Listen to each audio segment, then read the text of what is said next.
This example illustrates the design of a common emitter amplifier.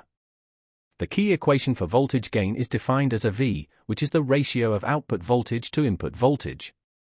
It can be expressed as negative beta multiplied by the parallel combination of the collector resistance and the load resistance, divided by the small signal emitter resistance, and further multiplied by the ratio of input resistance to the sum of input resistance and source resistance. For simplification, the voltage gain is approximately equal to negative 114 times the ratio of input resistance to the sum of input resistance and source resistance.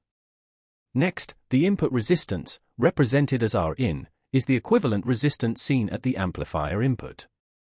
It is calculated as the parallel combination of R1, R2, and 2.5 kΩ. In this example, a microwave source with a source resistance of 50 ohms is considered.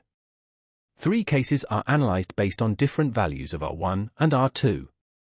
In case 1, where R1 is 1 kΩ and R2 is 2 kΩ, the input resistance is approximately 0.53 kΩ.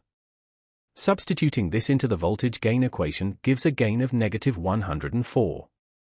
The current for this case is 4 mA.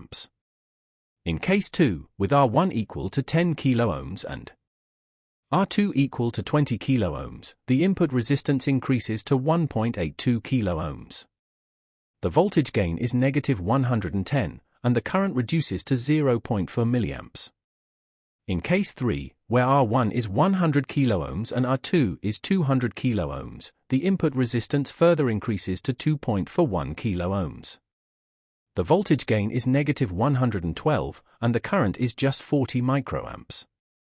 In summary, as R1 and R2 increase, the input resistance also increases, which leads to slight changes in voltage gain. Meanwhile, the current decreases significantly, indicating lower power consumption in higher resistance scenarios.